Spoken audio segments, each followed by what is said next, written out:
Hello everyone, आज के इस वीडियो लेक्चर में हम एक नए कौशल पे चर्चा करने वाले हैं। ठीक है, इससे पहले ऑलरेडी हम 2 कौशल पे चर्चा कर चुके हैं, जो था पाठ प्रस्तावना कौशल और अनुदेशनात्मक उद्देश्य लेखन कौशल। तो आज जिस कौशल पे हम चर्चा करेंगे वो है अनुशीलन प्रश्न कौशल। ठीक है, इंग्लिश में इसे स्किल ऑफ प्रोबिंग क्वेश्चन कहते हैं। ठीक, तो अब इस कौशल में होता क्या है। ठीक है, तो कई बार क्या होता है कि शिक्षक जो है वो क्लास में बच्चों से कुछ क्वेश्चन पूछता है, तो क्या होता है कि छात्र या तो उसका उत्तर नहीं दे पाते हैं, या फिर उसका गलत उत्तर देते हैं, या फिर आंशिक रूप में उसका उत्तर देते हैं। ठीक है, पूर्ण रूप से उसका उत्तर नहीं दे पाते हैं। तो ऐसी स्थिति में क्या करता है शिक्षक जो है वो कई सारे ऐसे संदर्भित प्रश्न पूछता है जो छात्र को उत्तर देने के लिए प्रेरित करता है। ठीक है, जो छात्र को उसके पूर्व ज्ञान तक ले जाता है। ठीक है, ताकि शिक्षक जो है वो बच्चों के पूर्व ज्ञान से जोड़ते हुए उन्हें न्यू नॉलेज सिखा सके।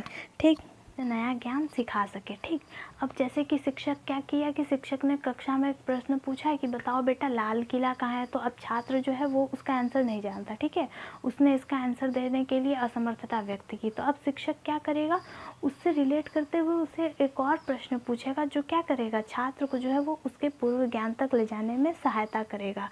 ठीक है, ताकि शिक्षक जो है वो नया नॉलेज जो है वो नया ज्ञान जो है वो छात्र के पूर्व ज्ञान से संबंधित उससे जोड़ते हुए सिखा सके। ठीक है, यानी प्रीवियस नॉलेज से रिलेट करते हुए उसे न्यू नॉलेज जो है वो सिखा सके। ठीक है, अब जैसे कि शिक्षक दूसरा प्रश्न पूछ लेगा, अच्छा बताओ तुम्हारे मामा का घर कहाँ है। ठीक है, तो छात्र ने आंसर दिया कि मेरे मामा का घर दिल्ली में है।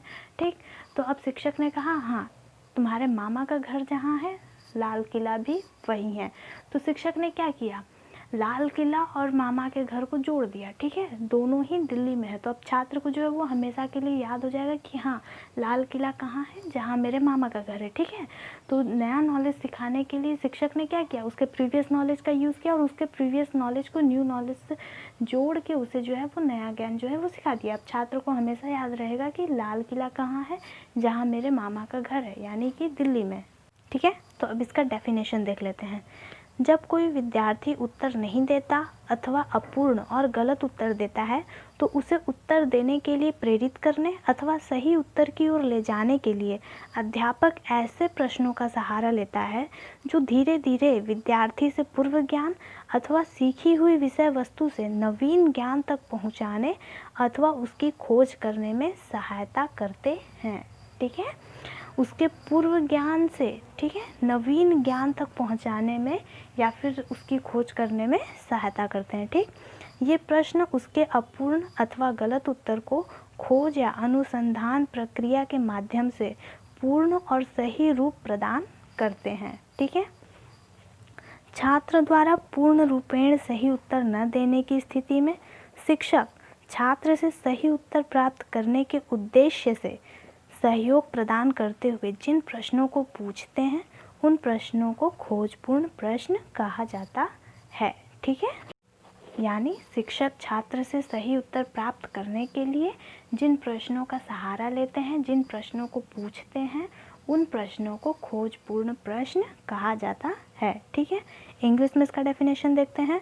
Probing is the skill of asking penetrating questions in response to a students initial answer. ठीक है, probing leads a student to discover the relationships, similarities and differences that distinguish new concepts from old।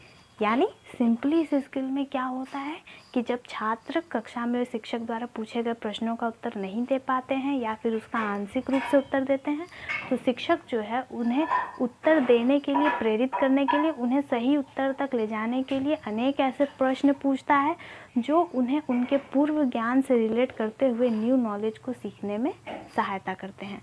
ठीक है, अब इसका उद्देश्य देख लेते हैं, इसका उद्देश्य क्या क्या है।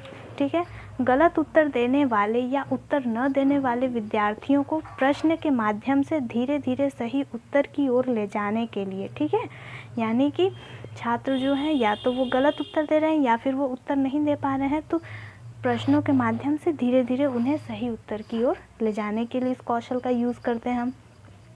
विद्यार्थियों की इस बात में सहायता करने के लिए कि वे दिए गए उत्तर को विस्तृत परिप्रेक्ष्य में देख सकें। ठीक है, उसे और डिटेल में देख सकें। ठीक, कक्षा परिचर्चा में विद्यार्थियों को अधिक सहभागी बनाने के लिए।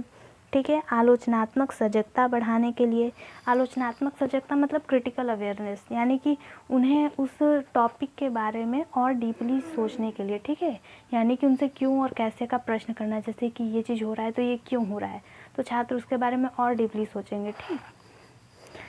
फिर है विद्यार्थियों को सूचनाओं के अर्जन, संगठन, प्रयोग एवं मूल्यांकन में सहायता करने के लिए, ठीक।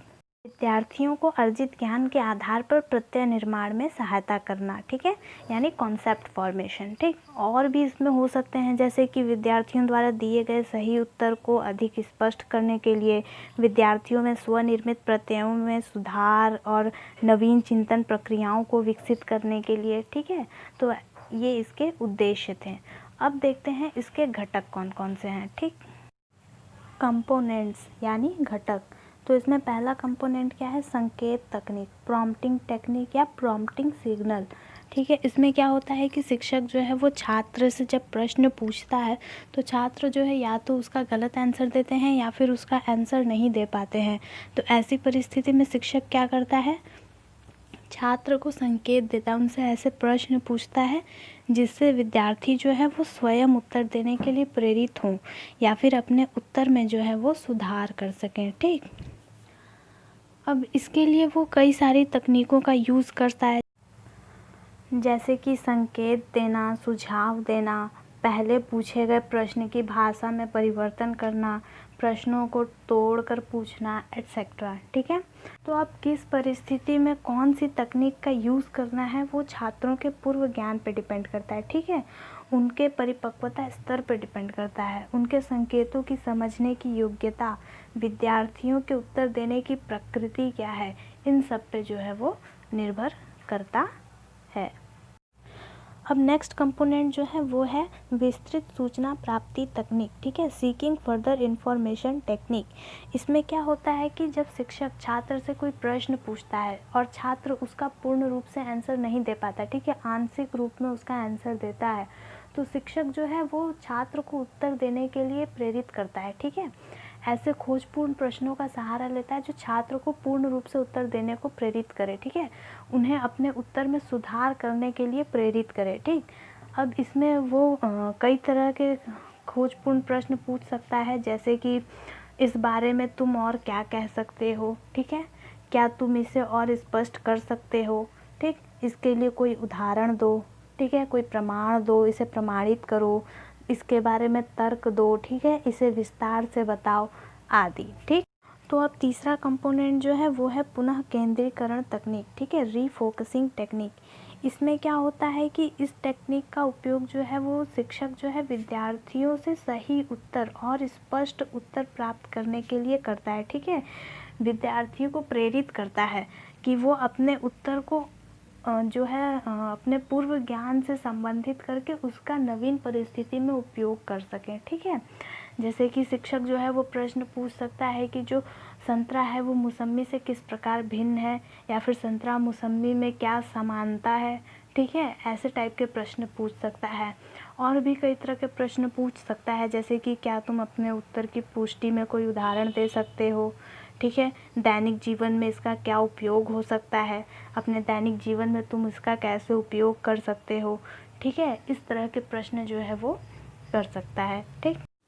मतलब सिंपली हम कह सकते हैं कि शिक्षक जो है वो छात्र को सही उत्तर देने के लिए प्रेरित करता है और उसे प्रेरित करता है कि वो एक परिस्थिति में सीखे हुए ज्ञान को दूसरे परिस्थिति में, नवीन परिस्थिति में उसका उपयोग कर सके, ठीक है।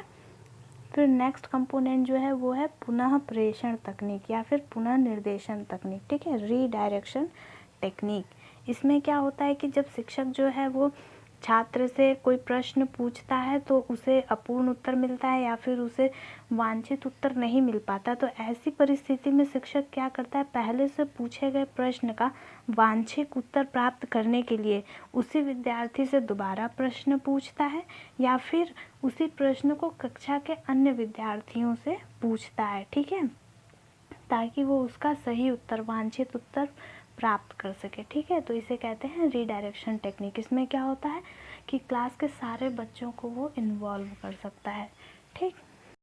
तो अब पांचवा कंपोनेंट जो है वो है आलोचनात्मक सजगता, क्रिटिकल अवेयरनेस। इसमें क्या होता है कि जब भी कोई शिक्षक विद्यार्थी से कोई प्रश्न पूछता है और विद्यार्थी जो है उसका सही उत्तर दे देता है, ठीक है, तो शिक्षक क्या करता है कि उससे और ऐसे प्रश्न पूछता है जिससे छात्र जो है वो और डीपली उसके बारे में सोच सके, ठीक है, ताकि उसके क्रिटिकल थिंकिंग जो है वो डेवलप हो सके, उसकी क्रिटिकल थिंकिंग इंक्रीज़ हो सके, ठीक है। जैसे कि छात्र ये तो जानता है कि हाँ कोई घटना घट रही है या फिर कोई क्रिया हो रही है, लेकिन वो क्रिया क्यों हो रही है, वो घटना कैसे घट रही है, इसके बारे में खोज करने या बताने से ही किसी छात्र का जो है वो क्रिटिकल थिंकिंग जो है वो डेवलप होता है, वो इंक्रीज़ होता है। तो इसके लिए अध्यापक क्या करता है कि जो विद्यार्थी सही उत्तर देता है उससे आगे खोजपूर्ण प्रश्न पूछता है, ठीक है, जैसे कि तुम इसे कैसे उचित ठहरा सकते हो, तुम ऐसा क्यों मानते हो, यह ऐसा क्यों होता है, इसके पीछे क्या कारण हो सकता है, एट्सेट्रा, ठीक। तो इन प्रश्नों की सहायता से एक विद्यार्थी जो है वो अपने दिए गए आंसर को क्रिटिकल विज़न से, ठीक है, समीक्षात्मक दृष्टिकोण से उसका टेस्ट करता है, ठीक है।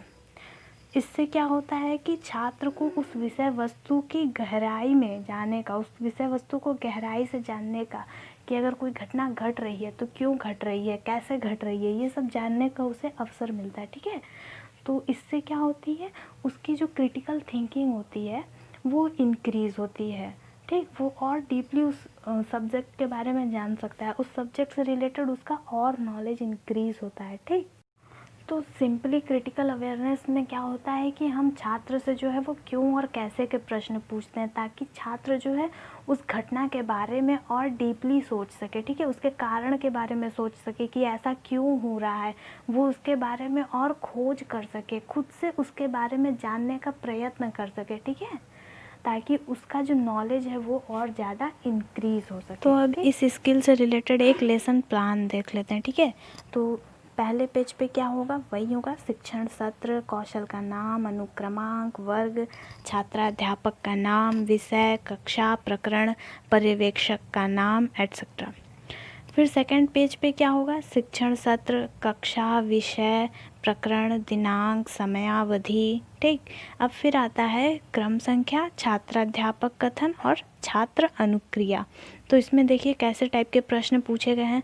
बच्चों, वायु क्या है, हमारे चारों ओर जो वायु का आवरण है वह क्या कहलाता है, वायुमंडल में कौन कौन सी गैसें पाई जाती हैं, बच्चों क्या आप बता सकते हैं कि वायुमंडल में गैसों का क्या अनुपात है, इस तरह के प्रश्न, ठीक है। थर्ड पेज पे भी प्रश्न है, ठीक। फिर चौथे पेज पे हमारा क्या है, चेक लिस्ट है। चेक लिस्ट में क्या है, कंपोनेंट्स हैं, संकेत तकनीक, विस्तृत सूचना प्राप्ति तकनीक, पुनः केंद्रीकरण तकनीक, पुनः प्रेषण तकनीक, आलोचनात्मक सजगता, फिर उसके बाद टैली है, फिर उसके बाद दर्ज पैमाने हैं, ठीक है, रेटिंग स्केल है, असंतोषजनक, संतोषजनक, अच्छा, बहुत अच्छा, उत्कृष्ट, फिर विशेष टिप्पणी, ठीक है। फिर उसके बाद है सुझाव, ठीक। फिर उसके बाद है सहपाठी का हस्ताक्षर और पर्यवेक्षक का हस्ताक्षर, ठीक है। तो ये था एक लेसन प्लान, ठीक है। तो इस वीडियो में इतना ही। उम्मीद करते हैं आपको सारी चीज़ें अच्छे से समझ में आई हों, ठीक है। इससे रिलेटेड कोई भी क्वेश्चन हो तो आप कमेंट सेक्शन में पूछ सकते हैं, ठीक है। और हमारे चैनल को सब्सक्राइब करें, वीडियो को लाइक और शेयर करें, ठीक है। Thank you.